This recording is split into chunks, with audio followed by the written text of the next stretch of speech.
Մինչ վարչապետը կարծում է, որ ավելի անկախ ենք, քան երբևէ, Երրորդ հանրապետության առաջին իշխանության ներկայացուցիչներից այժմ ՀԱԿ փոխնախագահի պաշտոնը զբաղեցնող Արամ Մանուկյանը ճիշտ հակառակ կարծիքին է, որ Հայաստանը անկախության արագացված կորստի փուլում է, սա մեջբերում էր, երբ ինքնիշխանությունն ուղղակի ծվատվում է։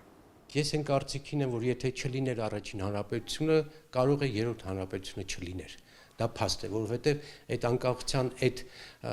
էտապը հնարավորություն տվեց մոտեցնել այս էտապը 90 թվականի, 91 թվականի մեր անկախության գործընթացը։ Այնպես որ փառք ու պատիվ առաջին հանրապետության հիմնադիրներին,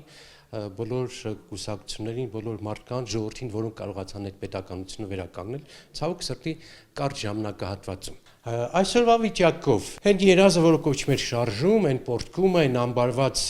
հավատքը 90 թվականին եկավ դարձավ իրողություն, 91 թվականին դարձավ հանրաքվե, ժողովուրդը 2 միլիոն եկավ քվեարկեց եւ դա մեր պատմության, մեր քաղաքակրթության, մեր երազների գագաթն էր։ Դա շարունակվեց ռեֆորմներով, դժվարագույն, ծանրագույն ռեֆորմներով, պատերազմի, շրջափակման, երկրաշարժի պայմաններով, բայց կայացավ։ Տասնյակ պետություններ կարող էին այդ ընթացքում չկայանալ, մենք կայացանք եւ այսօր այդ վիճակում ենք, բայց կորուստների ճանապարհով։ Ցավոք սրտի, այս ամբողջ մեր նորագույն պատմության մեջ մենք հիմա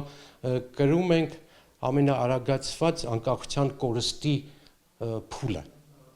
Որքան էլ հայտարարեն, այնուամենայնիվ իրենց ամբողջ գործունեությունը, ամբողջ քայլերը մեր սուվերենության, մեր ինքնիշխանության կտրատման, ծվատման գործընթաց են իրենցից ներկայացնում։ Եվ այսօրվա ժողովրդի խնդիրը, քաղաքական կուսակցությունների խնդիրը, թող շատեր ինձ հետ չհամաձայնեն, պետք է լինի եղածը պահելը։ Մենք ունենք տարածքների կորուստ, մենք ունենք Ղարաբաղի կորուստ, Ղարաբաղի 120,000 հայաթափում, մեր սահմանները ծվատվում են, անկլավների հարցն եք քննարկում, ադրբեջանցիների վերադարձի հարցն եք քննարկում, ինքնիշխանության սուվերեն գործընթացներից, ինչպիսին է, ասենք, դատական հայցերի եվրոպական դատարանում գոյություն մենք դրանից հետ եք նշանակում է դու քո քաղաքացիների, քո երկրի արժանապատվության, իրավական, քաղաքական իրավունքներից հրաժարվում ես կամովի։ Մի երկիր, որ իր երկրի ծննդականը մերժում է եւ հանում է երկրորդ հիմնարար փաստաթղթից